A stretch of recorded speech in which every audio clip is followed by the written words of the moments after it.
Manor Sri Bhaktivedanta Swami Shila Prabhupada ki, Jai Vishnu Padma Mahamsa Parvakacharya Stosatara, Manor Bhaktivedanta Saraswati Prabhupada ki, Natpoti Vaishnava ki, Ramacharya Shri Haridas Thakur ki, Natpoti Shri Krishna Chaitanya Prabhu Nityananda Shri Advaita Radha Shri Santor Bhaktivinoda ki, Jai Shri Radha Krishna Prabhupada Gopinath Shankar Radha Kunti Govardhan ki, Jai Shri Vrindavan ki, Bhagavatam ki, Jagat Chandradam ki, Bhagavatam ki, Chandramai ki, Murmai ki, Rasi Maharana ki, Samaveda Bhakti ki,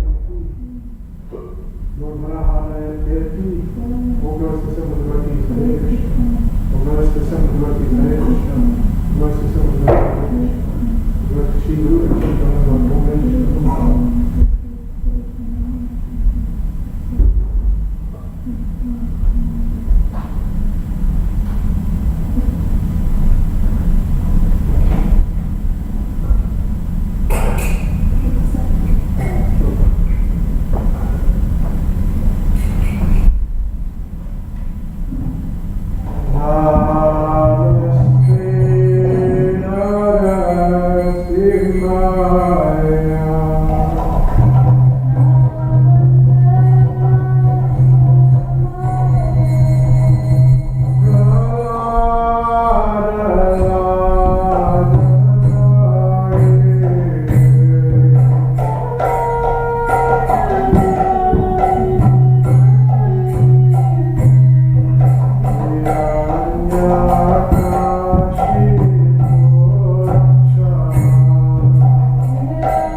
Haribo. Haribo.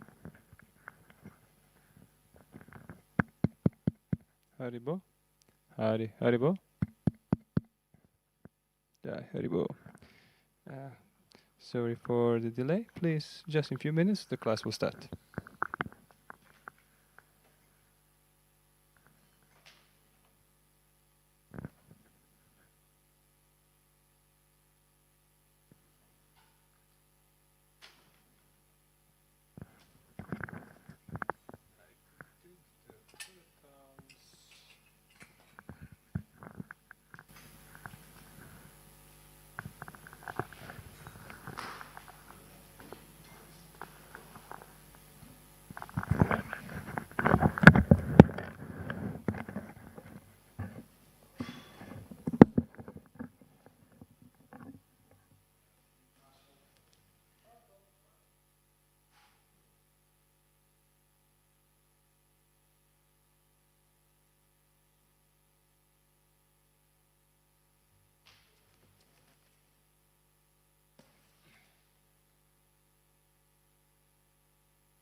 Jayo Radha Madhava Jayo Kunja Bihari Jayo Radha Madhava Jayo Kunja Bihari Jaya Gopi Jana Vallabha Jaya Girivahari Jaya Gopi Jana Vallabha Jaya Giridhani Jaya Yashodanandana Jayo Vrajajana Rajana Jayo Yashodanandana Jayo Vrajajana Rajana Jayo Yamuna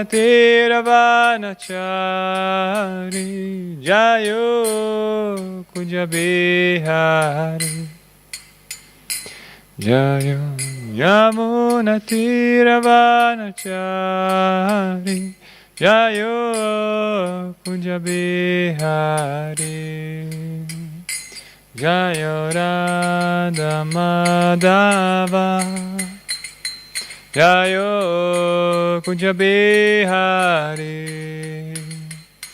Jayo Radha Madhava Jayo Kunja Bihari Jayo Gopi Jana Vallabha Jayo Girivahari Jayo Gopi Jana Vallabha Jayo Girivahari Jayo Yashodanandana Jayo Vrajajana Rajana Jayo Yashodanandana Jayo Vrajajana Rajana Jayo Yamuna Tiravanachari Jayo Kunja Bihari Jayo Yamunatiravanachani Jayo Kunjabihari Jayo Radha Madhava Jayo Kunjabihari Jayo Radha Madhava Jayo Kunjabihari. Jai Srila Prabhupada ki jai.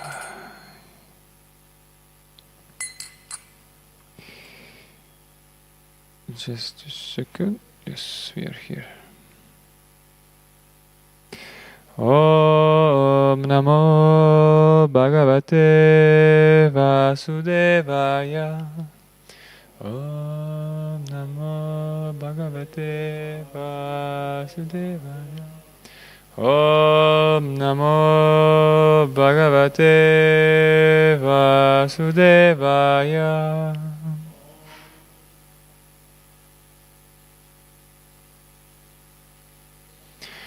Om Namo Bhagavate Vasudevaya.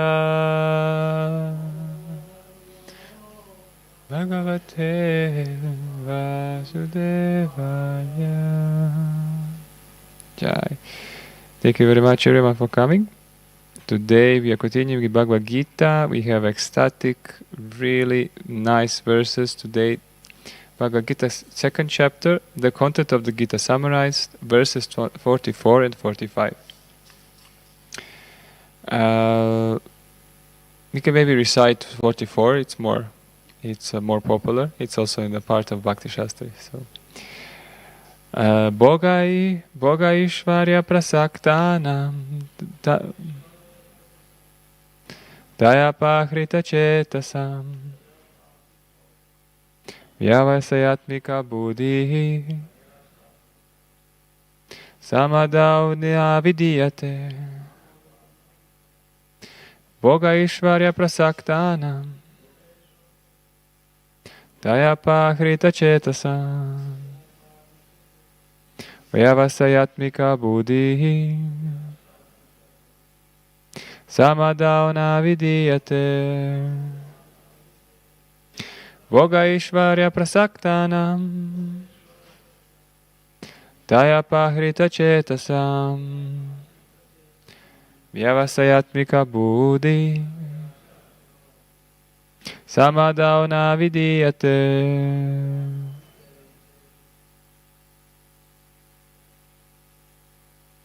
Boga Ishvarya Prasaktanam Dayapahrita Chetasam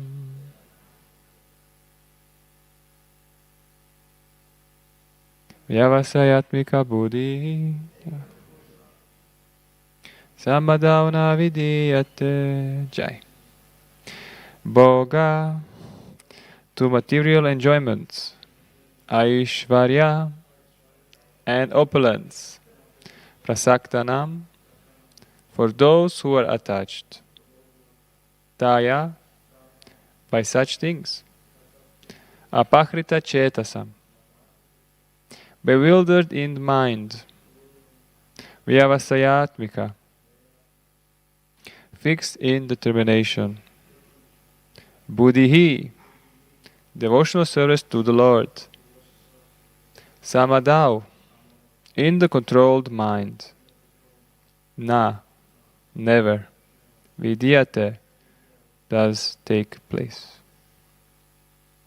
Translation and purport by His Divine Grace A.C. Bhaktivedanta Swami Srila Prabhupada. For Srila Prabhupada ki Jai. In the minds of those who are too attached to sense enjoyment and material opulence, and who are bewildered by such things, the resolute determination for devotional service to the Supreme Lord does not take place. Purport. Samadhi means fixed mind. The Vedic dictionary, the Nirukti, says, Samyak abhiyate snin atma tattva yatatmyam. When the mind is fixed for understanding the self, it is said to be in samadhi. Samadhi is never possible for a person interested in material sense enjoyment and bewildered by such temporary things. They are more or less condemned by the process of material energy. I'm going to read also 245, which is actually, we're covering these two verses, and then I will concentrate on the first one. Traigunya Vishaya Veda Nitraigunyo Bhavarjuna Nirdvadvo Nitya Sattva Sto Niryoga Kshema Atmavan. The Vedas deal mainly with the subject of the three modes of material nature. O Arjuna, become transcendental to those three modes. Be free from all dualities and from all anxieties from gain and safety, and be established in the self. Purport. All material activities involve actions and reactions in the three modes of material nature. They are meant for fruitive results which cause bondage in material world. The Vedas deal mostly with fruitive activities to gradually elevate the general public from the field of sense gratification to a position of the transcendental plane. Arjuna, as a student and a friend of Lord Krishna, is advised to raise himself to the transcendental position of Vedanta philosophy, where in the beginning there is Brahma Jigyasa, or questions of the supreme transcendence.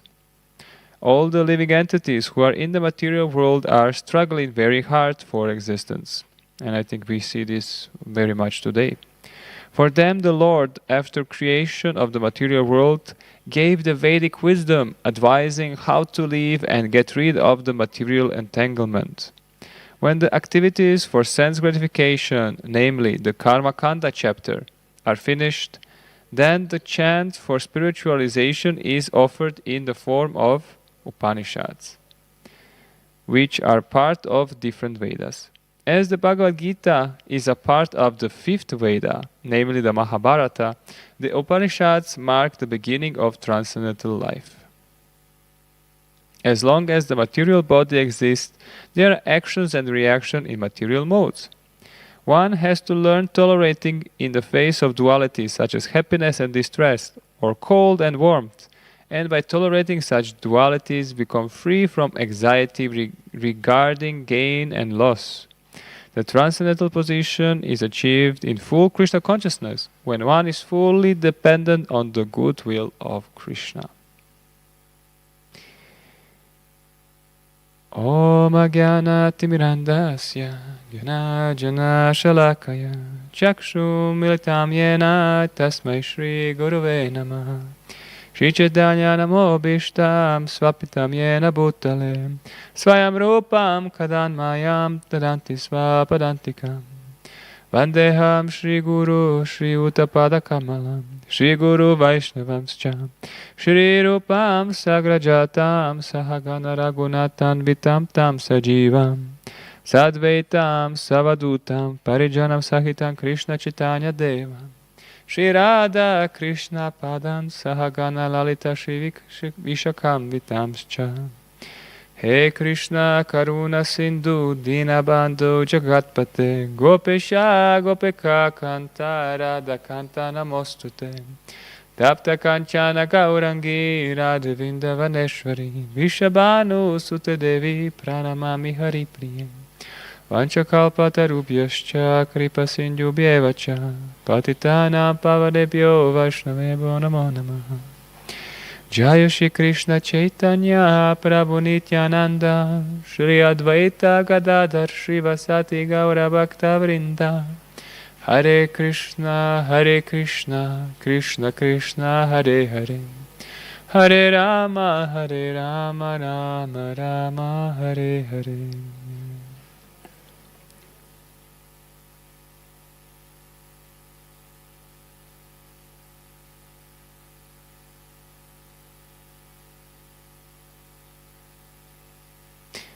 Thank you very much, everyone, for coming, online, offline, sideline, and all the different sides lines.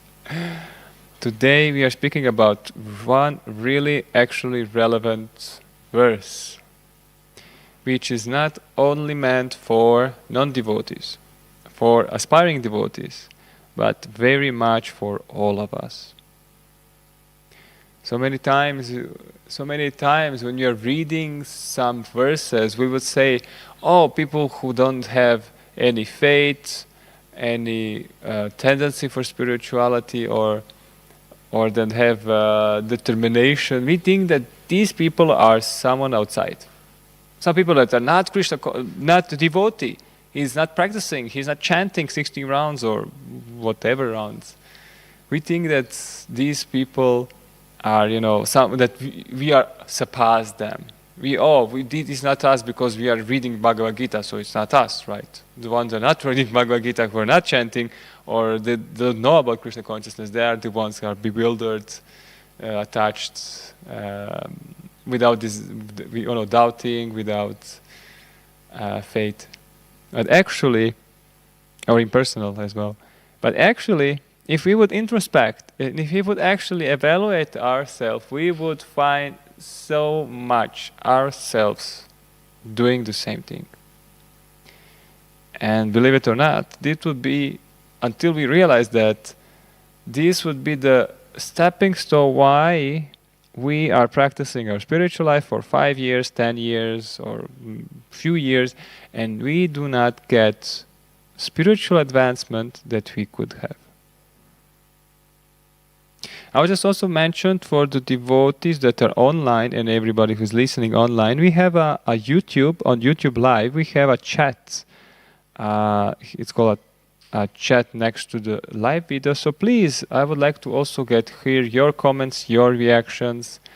Please, you can write maybe on the chat, do you hear me? Anyone there now? You can go, it's on the YouTube channel of Bhaktivedanta Manor.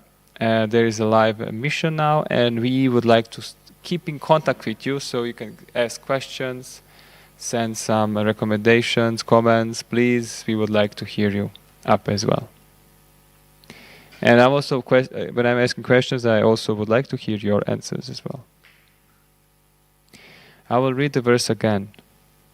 In the minds of those who are too attached to sense enjoyment and material opulence, and who are bewildered by such things, the resolute determination for devotional service to the Supreme Lord does not take place.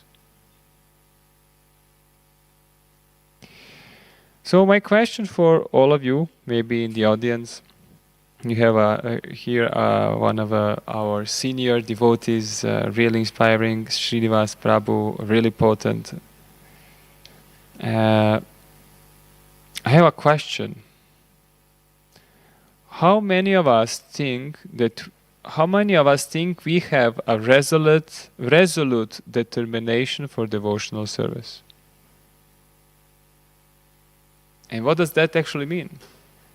What does it mean to have a resolute determination for devotional service? Prabhu, if you can maybe comment.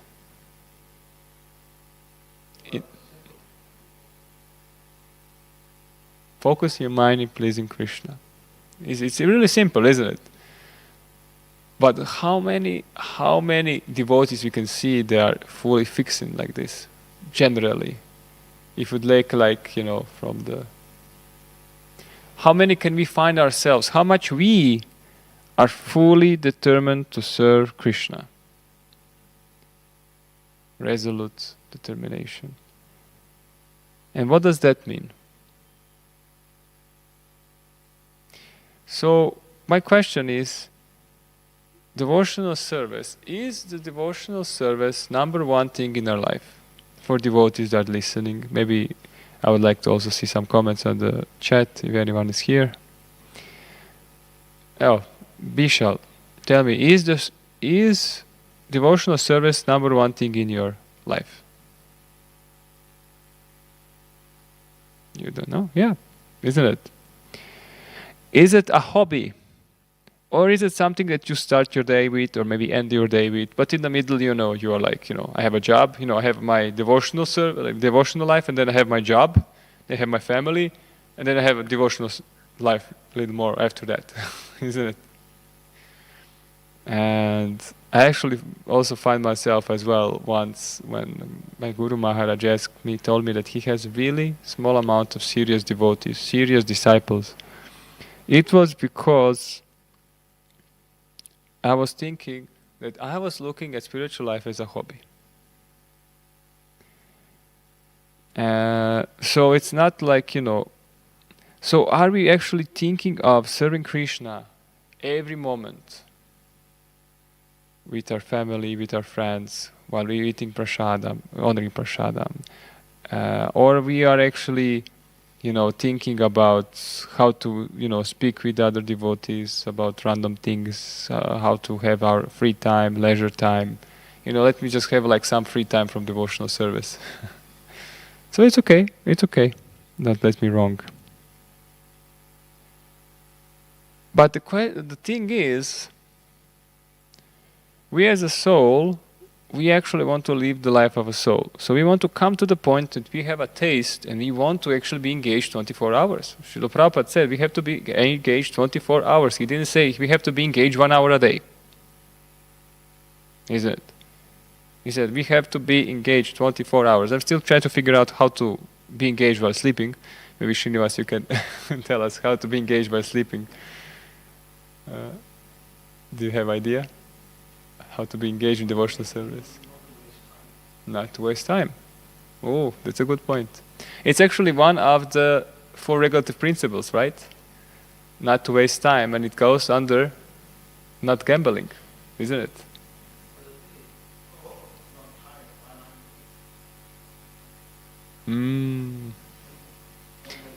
So Prabhu said that if you're not tired, why are you laying in bed trying to sleep more, isn't it? So it's actually, okay, so the thing is that for the soul, it is much easier to be fully engaged in Krishna consciousness, for the soul.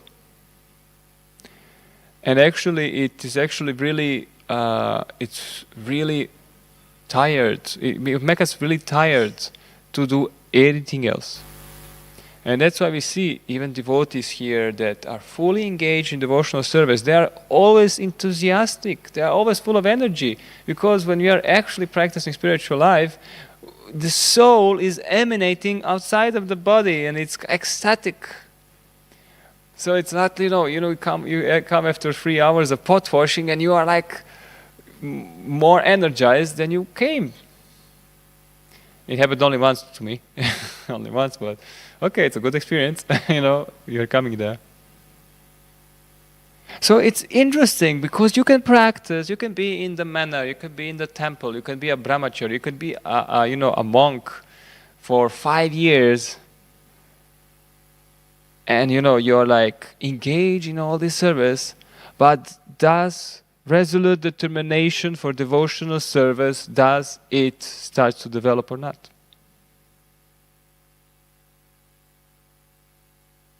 Resolute determination. So much so that you cannot sleep. You're so excited, enthusiastic about the services that you don't just like, can I maybe stay a little more awake?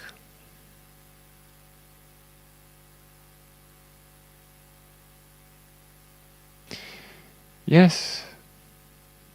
And actually the question is, so what is stopping us? And in this verse it said, sense, enjoyment, and bewilderment, let me just to be precise. So it's here.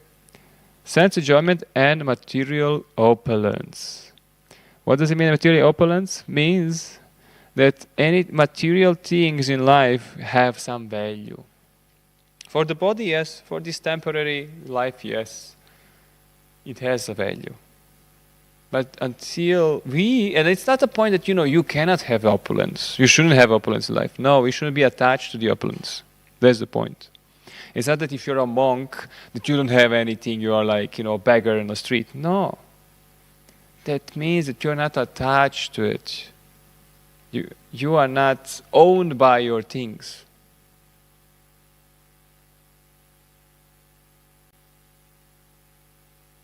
Why are you not owned by the things? Because, as it said in this verse, you are not bewildered by the opulences of this world. Bewildered means that you find them attractive. You find them. Why do you find them attractive? Why don't we not get attracted to a stool on the street? Why are we attracted to opulence? Because we think that we can enjoy them. Because we are bewildered and we think we can enjoy them. And that we will be happy by enjoying them. But Krishna, gods, or whatever you want to see him, he made this world in such a way that with every small sense enjoyment you are doing, you are getting also a package of suffering that is just around the corner, just being baked for you. It's okay, but isn't it that devotees don't suffer? Devotees shouldn't suffer, shouldn't feel these things. So how to understand it? Well, are we actually, in our devotional practice, are we aloof from sense enjoyment? Are we aloof from sense enjoyment? Do we have services that we more like and others that we don't like? Do we have some prasadam? Are we picky with the prasadam, with Mahaprasadam? Are we picky? Or we accept everything what comes? Are we seeing prasadam as a way of enjoying it? Or a way of purifying ourselves and honoring Krishna and having this loving reciprocation with Krishna because he arranged this marvelous mercy for us? Because if you find yourself overeating, and when I say overeating, it's not, once a year or twice a year. I'm saying like 4 times a week. We are sense enjoying. Who are we kidding, guys? We are sense enjoying.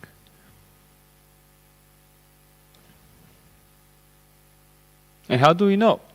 How do we know that sense enjoy? Okay, Roberto, I have a question. People ask me, how do we should honor prasadam. Prasadam should be taken, yes. And, for full satisfaction. Well, is it sense satisfaction? Or is it satisfaction on the spiritual platform? If we enjoy prasadam through our senses, we are enjoying sense gratification. But if we are honoring prasadam, having meditation on what this actually is, and that this actually doesn't have anything to do with our body, that, food stuff, material element, food stuff, our body, material element as well, and we are merging these two elements, but we are actually nourishing the spiritual potency. We are nourishing this relationship we are developing with Krishna.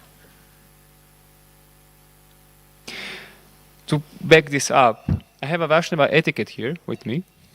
It's a Vaishnava etiquette and lifestyle manual from, I don't know which version. I guess there are more versions.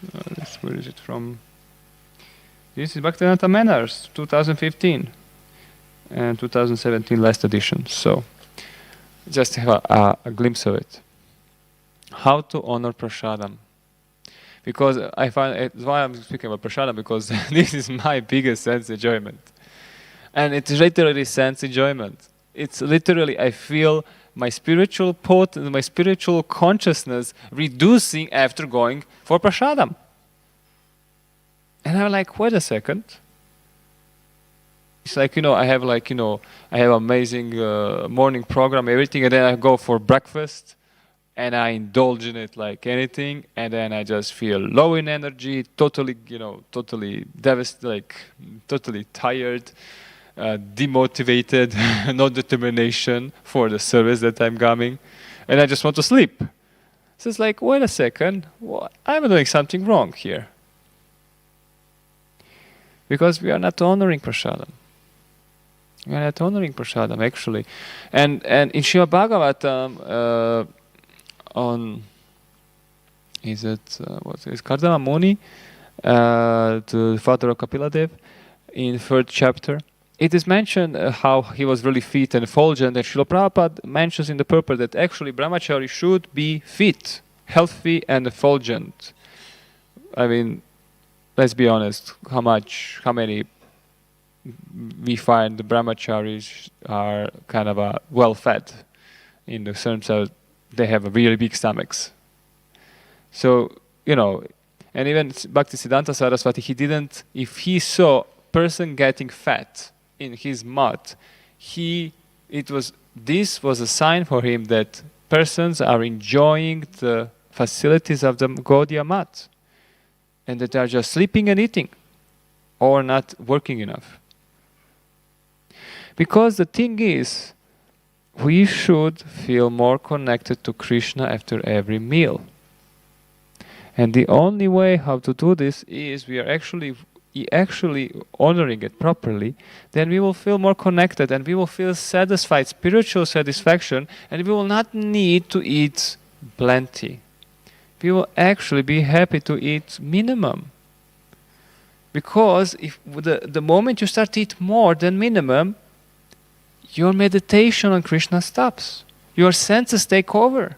Your belly starts to pull you down. You start to think how to enjoy more this prasadam. But you stop to think of Krishna. No, the Krishna is in the background. He's secondary. The taste is more important. Are we doing the austerities we need to actually go much further? Krishna is not going to give himself cheaply. He's going to give his opulence. He's going to give his prasadam. But he's not going to give himself if we are not asking and earning for it and reducing everything what is stopping us. Any comments yet on the chat? I would like to see some comments on the YouTube channel Bhaktivedanta Manor. We would like to engage more with congregation. Bhaktivedanta Manor Live, YouTube, just search it out. You will see. Please put some comments. I would like to hear your thoughts as well.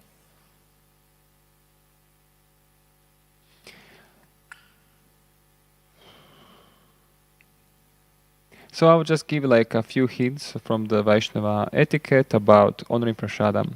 Before beginning of the meal, one should glance over the prasadam and pray one's respect to it, remembering that this is the mercy of the Lord. Prasadam must be honored with the consciousness that it is Krishna's mercy and it is not different from Him.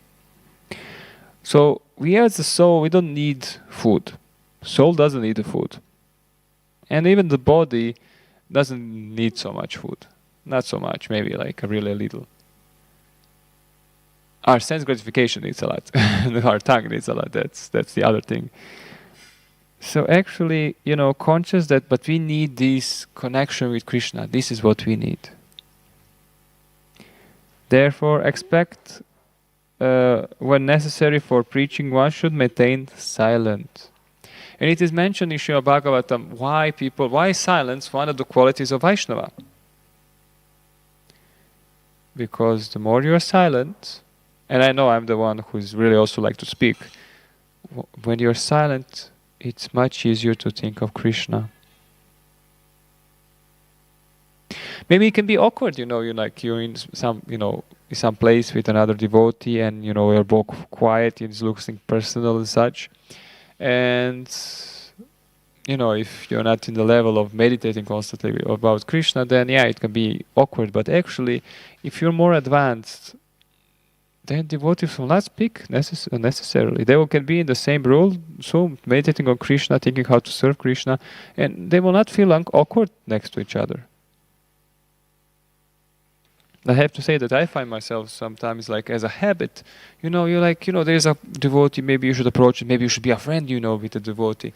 But actually, and then you start to speak unnecessarily. Maybe something that, you just force this discussion and, silence is a really, really powerful thing. Silence. If while we are silent, we are thinking of Krishna, of course. Why Krishna? For those maybe who are not devotees and listening, why Krishna? Because Krishna as the source of everything is, when we are thinking of Him, we are actually attaining our pure spiritual consciousness. And this is why Krishna consciousness. That's why we have to think of the source of spirituality. Because then all the material coverings and conditioning is taking off from us. One should eat in a clean, spacious, peaceful place. It is appropriate to chant the Prema Dvani at the end of the meal before rising to leave. After finishing the meal and while waiting for others to finish, one may chant aloud various shlokas and prayers glorifying the Lord. Out of respect for others who are still eating, all people in a row should wait for others in the same row to finish before rising, except with the permission of senior devotees present. However, in this may not be allowed, not always be practical. Honoring prasadam. And my last point before I kind of... why is it problem to... Why? So the question is, okay, why Krishna? Why did you make like this? Why cannot we just, enjoy senses and also be Krishna conscious? What's the problem?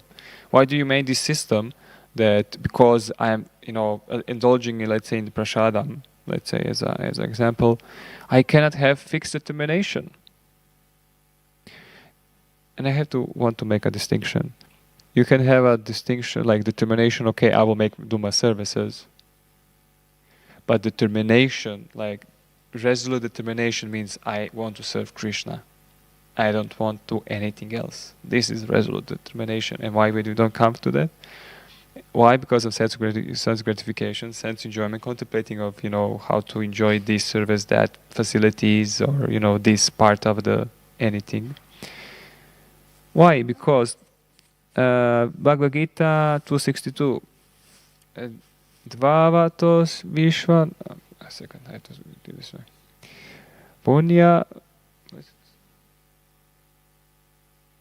Punyayato Vishavan Pumsam Sangasta Tashupa Janvyate Sangat Sanjayate Kamat Kroda Vijayate 262. While contemplating the objects of the senses, the person develops attachment to them.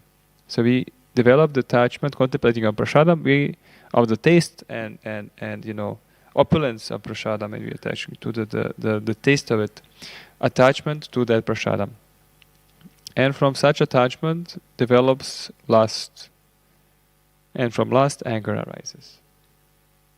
And then the second one, Kroda bhavati samoham samotam shriti vibramam shriti shram sa buddhi nasho buddhi nashat pranasyati.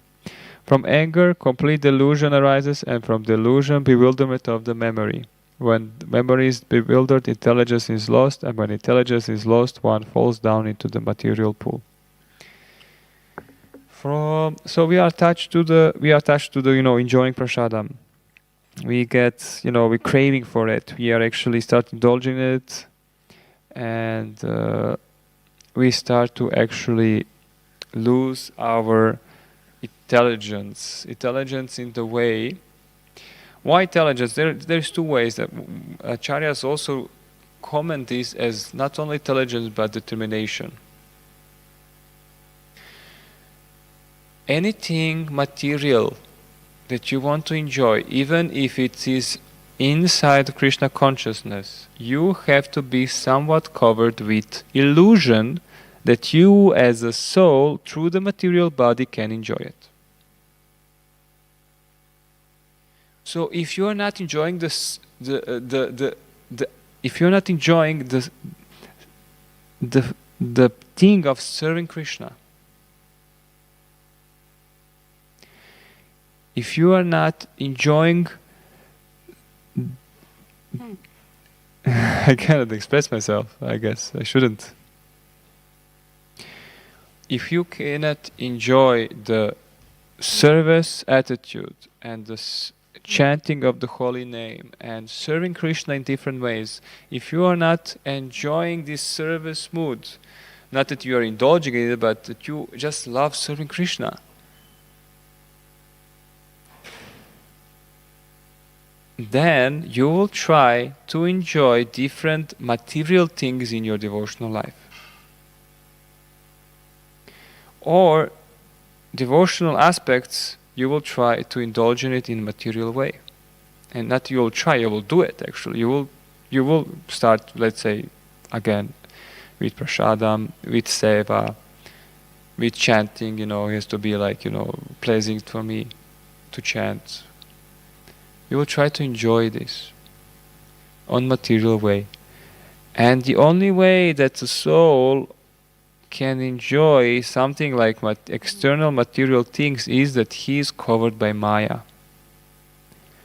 So why do we lose intelligence and determination? Because we have to be covered by Maya. That Krishna fulfills our desire to indulge in these things. So the Maya has two things. She has prakshepatnika and avaranatmika. She is covering the devotee, covering the person that he thinks he can enjoy this any material thing in life, and the other one is pulling him down. That just indulge more. So in this way, because we are and if we are covered by Maya, if Maya is covering our intelligence, our mind, and we are indulging in lusty things, Krishna cannot give us higher understanding of himself. We are actually getting ourselves constantly contaminated internally. So in this way, when we are trying to sense enjoy, and please try to ask yourself, are you actually sense enjoying any aspect of your spiritual life? Are you actually attracted to the opulence, material opulence of your practice, than to Krishna himself? Are you actually, are we attracted to Krishna's features, external features, or we are actually attached to him as a person? Because if we are attached to the sense enjoyment, or we see any kind of we see a value in some material opulence, like wealth, fame,